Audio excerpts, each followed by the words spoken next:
इन पंच पर्वों में गोवर्धन पूजा का पर्व आने वाला है, तो मैं आपको गोवर्धन पूजा के बारे में बताऊंगी। जैसा कि आज के दिन घर को गोबर से लीपना चाहिए। अगर कच्ची जमीन है तो पूरे घर को गोबर को गीला करके बाल्टी में रख के कपड़े से पोतना चाहिए। तो उससे कई प्रकार का फायदा होता है। पहले तो जो भी कीड़े मकोड़े होते हैं वो मतलब दूर चले जाते हैं। और अगर आपका कच्चा जमीन नहीं है, आपके घर में फर्श है, तो थोड़ा सा गोबर पानी में मिला के पोछा लगवाएं। वो भी शुभ और शुद्धता के लिए बहुत ही फायदेमंद चीज है, उसको आप करिए।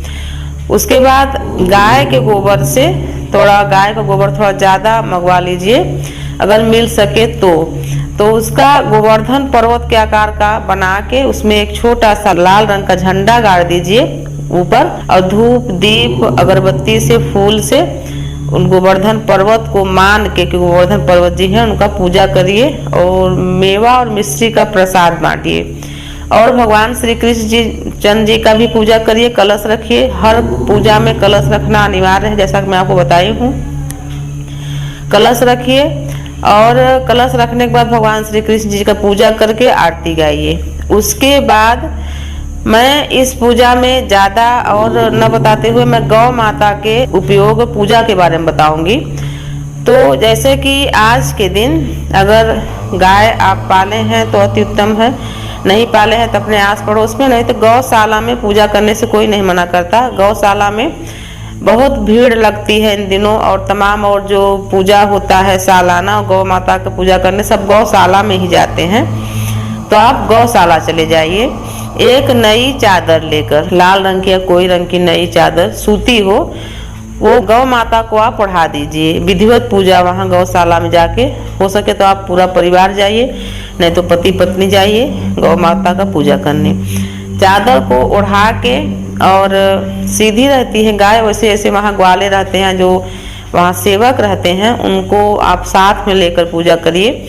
और एक लाल रंग की आप सुतली बाजार में मिलती है, जैसे बांधने वगैरह के काम में आती है, उसको लाल रंग का रंग के या पीले रंग का रंग के या बिना रंगे भी आप गौ माता के मतलब उस चादर को बांध दे, कुछ देर तक या कुछ घंटों तक वो पहने रहें। बाद में उस चादर को जो सेवक लोग हैं वो ले सकते हैं, जो भी आप उस समय गौ माता के लिए ही दान करेंगे। गौ माता का मैं पूजा का विशेष विधि बता रही हूँ आज के दिन, जो कि आप करके भगवान श्री कृष्ण चंद्र जी को, माँ लक्ष्मी को, भगवान श्री हरि विष्णु जी को, सबको प्रसन्न कर लेंगे माता गौ का पूजा करके। आप चादर ओढ़ा दीजिए और बाजार से एक पीतल की नई घंटी लाइए, और उस घंटी को भी उसी सुतली में लाल या पीले रंग के रंग से रंग के सुतली में बांध के गौ माता को अपने हाथ से पहना के और 3 गठान लगा दीजिए। बाद में जो वहाँ सेवक हैं वो अपने ढंग से कर लेंगे। पूजा विधि मैं आपको बता रही हूँ, विशेष पूजा गोवर्धन के मतलब अन्नकूट के दिन, गोवर्धन पूजा के दिन का पूजा है ये। और घंटी भी बांध दीजिए, और एक मयूर पंख का बना हुआ माला हार जैसे आता है, वो बाजार में बना बनाया भी मिल जाता है, और गांव में जो बूढ़े सयाने थे पहले बनाते हैं, आज भी गांव में बनाते हैं। तो जो बना बनाया माला आता है मोरपंखी का, उसको भी आप खरीद के गौ माता को आप पहना सकते हैं। इससे बहुत ही पुण्य फल मिलता है। गौ माता का श्रृंगार बता रही हूँ, और साक्षात माँ लक्ष्मी का श्रृंगार कर रहे हैं आप इन सब चीज़ों वस्तुओं को माता को दान देकर। उसके बाद आप घर से कुमकुम, हल्दी, अक्षत ये सब ले जाइए और गौ माता के मस्तक पर लगाइए।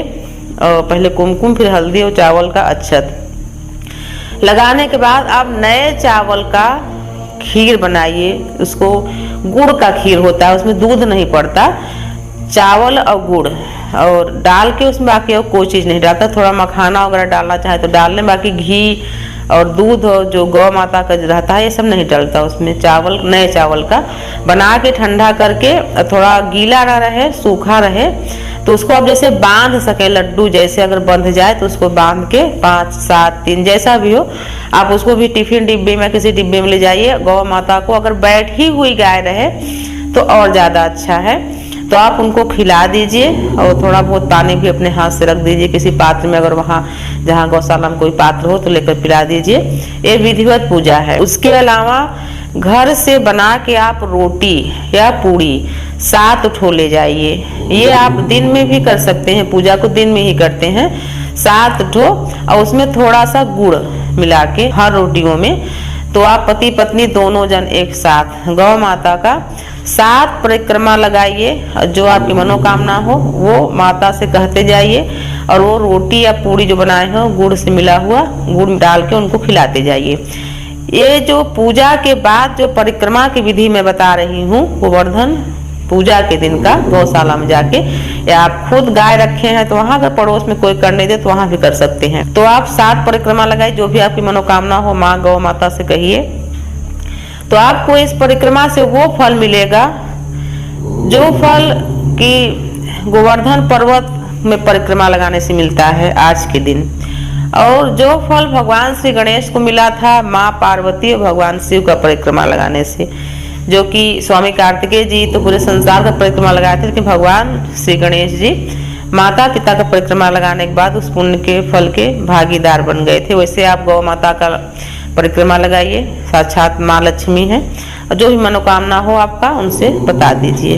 फिर प्रणाम करके माता को, माता का जहाँ बैठती है वहाँ का मिट्टी माथे में लगा के आप वापस घर चले आइए। बहुत ही पुण्य फलदायी मैं आपको पूजा बता रही हूँ। जैसे कि गौशाला में कोई बीमार गाय है, किसी प्रकार की उसको बीमारी है, वैसे तो सेवक लोग वहाँ के जो गौशाला के मालिक हैं तो सब कराते हैं, आप उनके लिए कुछ दान दे सकते हैं कि भाई ये गौ माता बीमार है, इनके उपचार के लिए हम कुछ, या खुद ही जो डॉक्टर है उनको बुला के उनका इलाज करवा दीजिए। इस दिन, उसे तो हर दिन गौ माता का पूजा अर्चना इलाज उपचार कराना चाहिए, इस दिन विशेष महत्व है कि आप उनका उपचार करवाइए। तो ऐसी मान्यता है कि आपके घर में दवाइयाँ आना बंद हो जाती हैं, कोई बीमार नहीं पड़ता, बहुत कम ही पड़ते हैं। सीजन में बीमार पड़े तो पड़े, भारी बीमारी नहीं होती, ऐसा भी माना गया है। गौ माता को अपने हाथ से, जैसे गौशाला में ही जाके सर्वप्रथम, जैसे मैं आपको पूजा बताई, तो जैसे सर्वप्रथम आप गौशाला में गए तो गौ माता को अपने हाथ से नहलाएं, उसके बाद पूजा करें। जो बाकी पूजा बताई हूँ, सबसे पहले उनको मल के नहलाएं अपने हाथ से। आप पति पत्नी हैं या 2 भाई हैं या भाई बहन हैं, जो भी है माता पिता जो भी हैं, आप उनको नहलाइए। नहला के एक सूती वस्त्र जो कि नया रहे उससे उनको पोंछिए अच्छी तरह से, जैसे हम नहा के अपने आप को पोंछते हैं। नई तौलिया हो, गमछा हो, कुछ भी ले जाइए एक नया खरीद के, फिर उसको भी वही दान करके आप चले आइए। विधिवत उनको नहलाइए गौ माता को। तो आपको गौ माता को जब नहलाएंगे, नहलाने के बाद वो श्रृंगार का जो मैं पूजा बताई हूँ वो करेंगे। तो आप गौ माता को नहलाएंगे तो आपको वो पुण्य फल मिलेगा। जैसे हम अपने माता पिता को तीर्थों में ले जाते हैं, स्नान कराते हैं, पूजा कराते हैं, तो माता पिता अगर जा सकते हैं तो आप उनको तीर्थ में ले जाइए। अगर नहीं जा सकते, आप नहीं ले जा सकते कोई कारणवश, तो गौ माता को नहलाने से आपको वही पुण्य मिलेगा जो कि माता पिता को चारों धाम कराने से मिलता है। उनको विधिवत नहलाइए, उनको पोंछिए, फिर उनका पूजा करिए। नहलाना भी बहुत ही पुण्यदायी है आज के दिन। और पानी थोड़ा ठंडा न रहे, हल्का गुनगुना रहे, उनको अच्छी तरह से नहलाइए। पूंछ वगैरह, उनका सींग मत्था पूरा अच्छी तरह धोइए, लेकिन सेवकों को साथ लेकर, कोई गाय मारने वाली न रहे कि आपको कोई चोट पहुंचाए। उस गाय सीधी होती है, फिर भी अपने बचाव के लिए सावधानी रखना चाहिए। जहां आप पूजा करें वहां साफ सुथरा रहे, पहले से बता दीजिए भाई हम पूजा करेंगे, साफ सुथरा रहेगा वहाँ, वहीं पूजा करिए। उसके अलावा जैसे आप ये करते हैं तो इससे ये है कि जो नहलाता है वो तो पुण्य का भागी होता है, उसको तमाम ऐसी मान्यता है कि कुष्ठ रोग, चर्म रोग ये सब नहीं होता, उनके परिवार को भी नहीं होता। गौ माता ऐसा आशीर्वाद देती हैं कि हमको शुद्ध करने वाला, नहलाने वाला, सदा तू सुखी रह। जो उपचार कराते हैं उसको गौ माता आशीर्वाद देती है कि मेरा उपचार कराने वाला तू कभी बीमार मत पड़, तेरे परिवार में सब सुखी रहे, ऐसा आशीर्वाद माता देती है।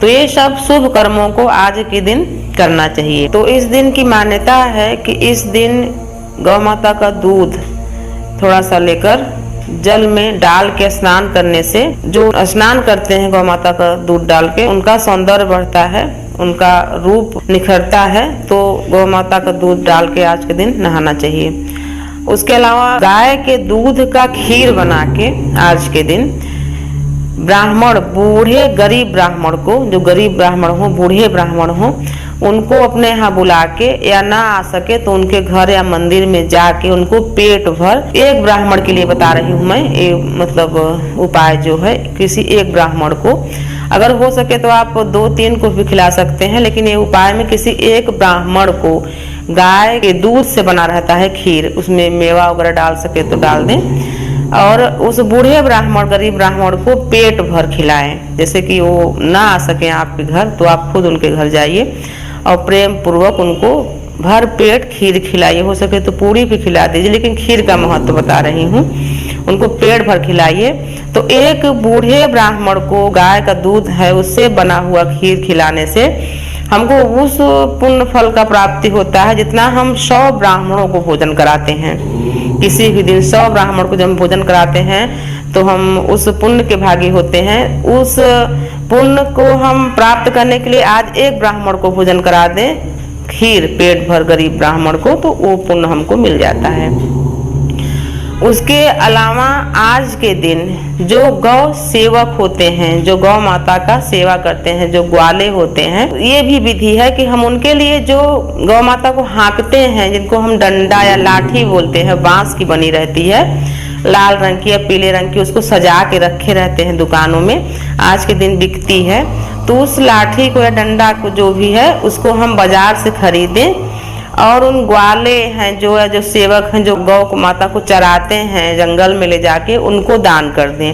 और उन गौ सेवक को या गौ माता को जो चराते हैं, चरवाहे होते हैं, उनके लिए हम पगड़ी जो सिर में बांधते हैं, छाता और जूता, ये 3 चीज भी दान देते हैं आज के दिन। ये सब दान देने से भगवान श्री कृष्ण जी इतना प्रसन्न होते हैं उन भक्त के ऊपर, उन दानदाता के ऊपर इतना प्रसन्न होते हैं कि उनके घर में कभी भी धन धान की कमी होने नहीं देते हैं। तो आप छाता और किसी भी रंग के छाता, काला, कोई जो रंगीन आते हैं, जो छाता कोई भी छाता हो, पगड़ी जिससे पगड़ी बांधते हैं, गमछा जो कि बांधते हैं पगड़ी सिर में, वो और जूता, ये 3 चीज आप उनको गौ सेवक जो सेवा करते हैं उनको आप दान दे दीजिए आज के दिन। ये हम गोवर्धन पूजा का जो महत्व है वो तो है ही, और ये मैं आपको बहुत ही उपयोगी पूजा बता रही हूँ जो कि गौ माता का और गौ माता के जो सेवक हैं उनके लिए, इसको भी आप करिए। लेकिन ये सब पूजा मैं उन गौ माता को बता रही हूँ, उन गौ माता को आप करिए जो देसी गाय है, जिनको कुबर निकला हुआ रहता है पीठ में। जो जर्सी गाय हैं, जो चितकबरी जर्सी गाय होती हैं, ये उनके लिए नहीं है, उनका पूजा करने का कोई महत्व नहीं है उतना, उसे गौ माता वो भी हैं।